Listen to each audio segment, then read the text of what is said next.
இந்த ஸ்ப்ளெண்டர் தான் கம்ப்ளைண்ட். என்னென்னு பார்த்தோன்னா நமக்கு வந்து கீரே விழாது. இப்போ நான் பாருங்கள், ஒரு கீர் விழுது, அதுக்கப்புறம் வேறு ஆட்டோமேட்டிக்காக நியூட்ரல் ஆகிடுது. இப்போ நான் கீர் தான் போட்டுனுக்கிறேன், ஆனால் நியூட்ரல் ஆகுது பாருங்கள். கீர் விழுந்தாலும் ஆட்டோமேட்டிக்காக நியூட்ரல் ஆகிடுது. கீர் லிவரும் ரிலீஸ் ஆகலை. கீர் போட்டாலும் வீல் சுற்றிட்டே இருக்குது, அடுத்த கீருக்கு போகவே இல்லை. நியூட்ரலாம் ஆகுது.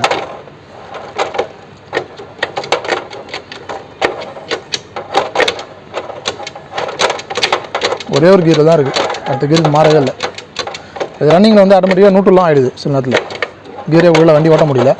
இது என்ன கம்ப்ளைண்ட் சொல்லி நம்ம கிளச்சை பிரித்து பார்ப்போம். ஃபஸ்ட்டு கிளச்சு, இப்போ நம்ம ஃபஸ்ட்டு கிளச்சு தான் பிரித்து பார்க்கணும். ஏன்னா கிளச்சில் தான் வந்து ப்ராப்ளம் இருக்கும் மேக்ஸிமம். கிளச்சை வந்து பிரித்து பார்த்துருவோம். கிளச்சியை சவுத்துட்டோம், ரோட்டர்லாம் கட்டிட்டு கிளச் பிளேட்டை கட்டி பார்த்துருவோம்.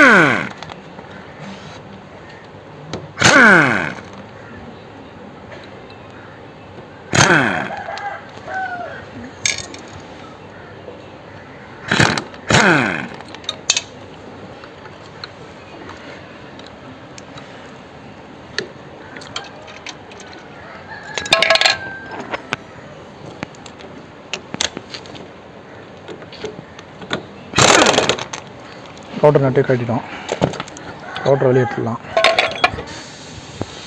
நெக்ஸ்ட்டு அடியில் வர அந்த ஆயில் சம்பு போல்ட்டை கட்டிடுவோம்.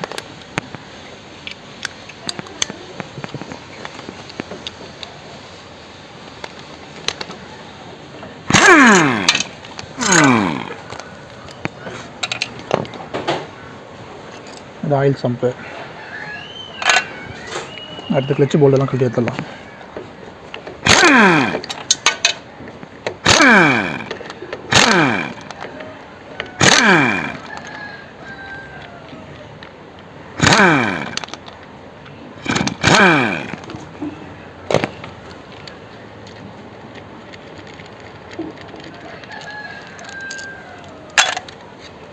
ஸ்ப்ரிங்கெல்லாம் எடுத்துடுவோம். அடுத்து கிளச்சு நட்டை கட்டிடுவோம்.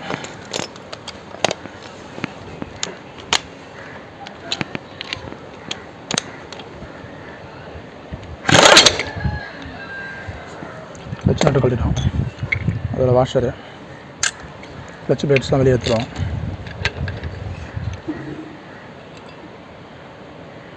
அதில் வர கட்டிங் வாஷர்லாம் கரெக்டாக இருந்துச்சு.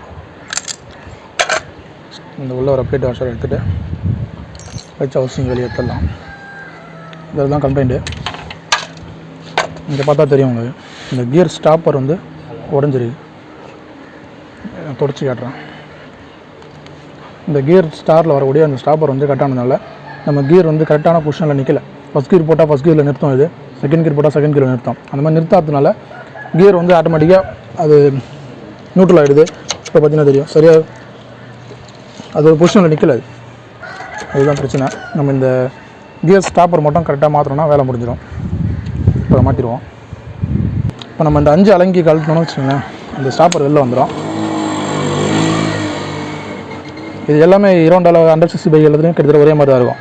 அதாவது Splendor Plus, Splendor Pro, Passion Plus, Passion Pro, old Passion, CD Plus, CD Dawn, SS, இப்படி எல்லா 160 பைக்லேயும் ஒரே மெத்தடு தான். இதில் வர இந்த ஸ்டாப்பர் தான் கட்டாக இருக்குது. இந்த ஸ்ப்ரிங்கை கழட்டிடலாம். இந்த ஸ்டாப்பர் வந்து பார்த்திங்கன்னா நம்ம புதுசாக வாங்கி வந்துருக்கோம், ஹீரோ ஹோண்டா தான் ஒரிஜினலு. ரேட்டுனா ஒரு 70 ரூபா வருது, அவ்வளோதான். இப்போ இந்த ஸ்டாப்பரில் முனையில் இந்த மாதிரி ஒரு ரோலர் இருக்கும் ஃப்ரண்ட்டில். அந்த ரோலர் வந்து கட் ஆனதுனால தான் இந்த பிரச்சனை. பார்த்தாலே தெரியும் உங்களுக்கு, இந்த ரோலர் கட்டாகி கீழே விழுந்துட்டுருக்கு. அதனால் கீரை வந்து ஸ்டாப் பண்ணல. இப்போ நம்ம இதுக்கு பதிலாக இந்த ஸ்ப்ரிங்கையும் இந்த ஸ்டாப்பரையும் ஃபிக்ஸ் பண்ணுறோம். அவ்வளோதான், மாட்டிட்டோம்.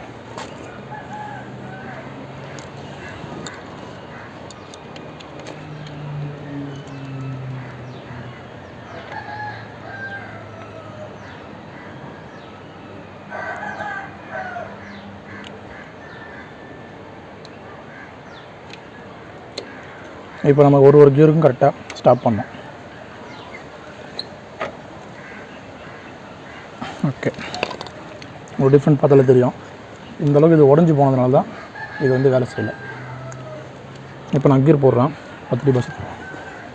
இப்போ நம்ம ஒரு கியராக சேஞ்ச் பண்ணி பார்ப்போம். இந்த ட்ரம்மை நம்ம ரொட்டேஷன் பண்ணும்போது கியர் மாறும். First gear, second gear, third, fourth, 4 gear விழுது. நியூட்ரல் பண்ணி பார்ப்போம்.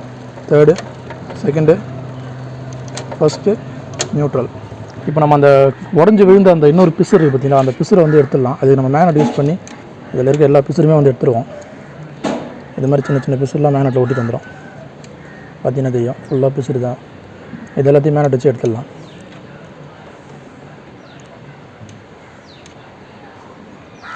அது எங்கேயாச்சும் இடுக்கில் மாட்டியிருந்தா கூட நமக்கு இந்த மேக்னெட்டில் ஒட்டிட்டு வெளில வந்துடும்.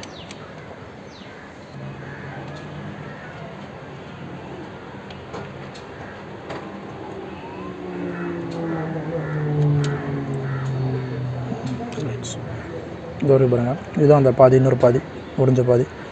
இது எடுத்துடலாம். ஓகே, இந்த பிசுறு எல்லாத்தையுமே வெளியே எடுத்துடும். எல்லாம் இரும்பு பிசுறு தான் அது.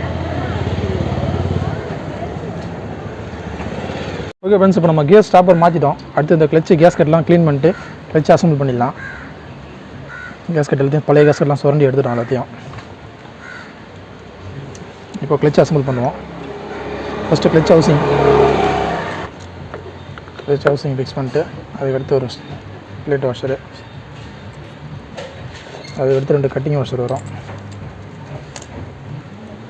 நம்ம ஏற்கனவே ஸ்ப்ளெண்டர் கிளச்சை பற்றி நிறைய வீடியோ போட்டிருக்கோம், அதனால் கொஞ்சம் ஃபாஸ்ட்டாக பார்த்துடலாம். 2 கட் வாஷர் வச்சுட்டு மேலே இந்த கப் வாஷர் வைக்கணும். அவ்வளோதான். அடுத்து கிளச் அசம்பிளியை எடுத்து மாட்டிடலாம். கிளச் அசம்பிளியை கரெக்டாக போட்டு ஃபிக்ஸ் பண்ணிடலாம். Okay, done. அடுத்து அது மேலே ஒரு வாஷரு, ஒரு சின்ன நட்டு. இந்த வாஷர் பிளேட் வாஷரு, அதாவது ஸ்ப்ரிங் வாஷர். இது உள்பக்கம் வந்து பள்ளமாக இருக்கிற மாதிரி, வெளிப்பக்கம் மேடர் மாதிரி வச்சு மாட்டணும். வச்சு நட்டை போட்டு டைட் பண்ணிடுவோம். உள்ளர் போட்டு ஃபுல் டைட் பண்ணிடலாம்.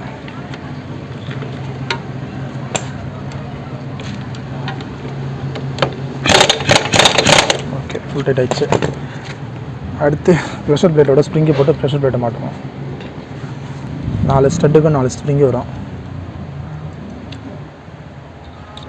போட்டு அடுத்து ப்ரெஷர் பிளேட்டை வச்சிடணும். அதோட போல்டு 4 போல்டு 4 ஸ்டட்டுக்கும். ப்ரெஷர் பிளேட் டைட் பண்ணி முடிச்சுட்டு இந்த சம்பு கிளாம்பை மாட்டிடணும். இதை போட்டு இதில் 2 டென்னம் போல்டு வரும். ஓகே, இந்த சம்ப் எதுக்காக கொடுத்துருக்காங்கன்னா, கிளச்சில் வந்து எப்பவுமே ஆயில் இருக்கணும். இது வந்து ஆயிலில் இருந்தால் கிளச் வந்து தேய்மானம் ஆகாமல் இருக்கும். அதனால் அந்த இன்ஜின்லேயே சுத்தமாக ஆயில் இல்லைனா கூட அந்த கப்பில் கொஞ்சம் ஆயில் நின்றுட்டே இருக்கும். அதுக்காக தான் அது கிளச்சோட பாதுகாப்புக்காக. நெக்ஸ்ட்டு ரோட்டர் மாட்டுருவோம். அதான் ரோட்டரை வச்சு ஃபிக்ஸ் பண்ணிவிடுவோம். ஃபிக்ஸ் பண்ணிட்டு அதில் ஒரு வாஷர் மேடு பக்கம் வெளில வர மாதிரி போட்டு ரோட்டர் நெட்டு.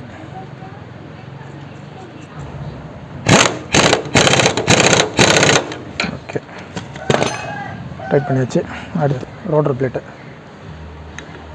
போட்டு அதில் 4 ஸ்டார் ஸ்க்ரூ வரும். அந்த 4 ஸ்டார் ஸ்க்ரூவும் ஃபிக்ஸ் பண்ணுறோம்.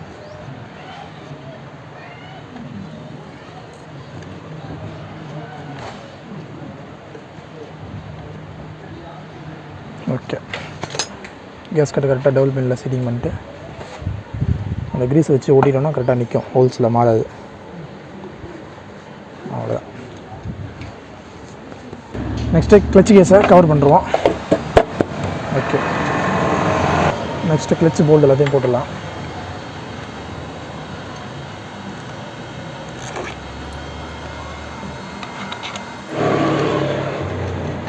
ஃபைனலாக இன்ஜின் ஆயில் ஃபில் பண்ணிடலாம். புது ஆயில்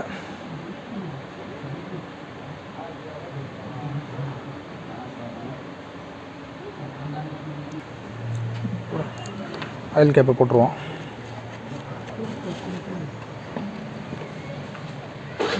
ஓகே, கிக்கரை ஃபிக்ஸ் பண்ணிவிடுவோம். கிக்கரை ஃபிக்ஸ் பண்ணால் வேலை முடிஞ்சிச்சு. அவ்வளோதான். நம்ம கீர் விதம் மட்டும் செக் பண்ணி பார்த்தா போதும். ஓகே ஃப்ரெண்ட்ஸ், இப்போ நம்ம கீர் விதம் செக் பண்ணுறோம். ஃபஸ்ட் கீரு, செகண்ட் கீரு, தேர்டு கீரு, ஃபோர்த்து கீரு, 4 கீரும் கரெக்டாக விழுது. நியூட்ரலாக தான் செக் பண்ணிப்போம். தேர்டு, செகண்டு, ஃபஸ்ட்டு, நியூட்ரல் பக்காவாக கீர் விழுது. 4 கீரும் முதல்ல விழவே இல்லை. நமக்கு ஒரு சின்ன ஸ்டாப்பர் உடஞ்சதுனால ஒரு வண்டியில் கீரே விழாது சுத்தமாக. அதில் ஓகே ஃப்ரெண்ட்ஸ், வீடியோ பார்த்துருப்பீங்க. ஒரு ஹீரோண்டா 100cc பைக், அதாவது ஸ்ப்ளெண்டர் மாதிரியான வண்டிகளில் கியர் சுத்தமாக விழவே இல்லை. ஃபஸ்ட் கியர் விழும், அதுக்கப்புறம் ஆட்டோமேட்டிக்காக நியூட்ரல் ரன்னிங்கில். செகண்ட், தேர்டு, ஃபோர்த்லாம் விழாது. என்ன கம்ப்ளைண்ட் பார்த்தீங்கன்னா, சின்னதாக ஒரு ஸ்டாப்பர், ஒரு 70 ரூபா ஸ்டாப்பர் உடஞ்சி போனது தான் கம்ப்ளைண்ட். அதை நம்ம கண்டுபிடிச்சி கிளியர் பண்ணியிருக்கோம். வண்டி இப்போ கியர் கரெக்டாக ஆகுது. நம்ம வீடியோ பிடிச்சா லைக் பண்ணுங்கள். வீடியோவில் சந்தேகம் குறைகள் தான் கமெண்ட்டில் சொல்லுங்கள். நம்ம சேனல் பிடிச்சா சப்ஸ்கிரைப் பண்ணுங்கள். Thank you friends.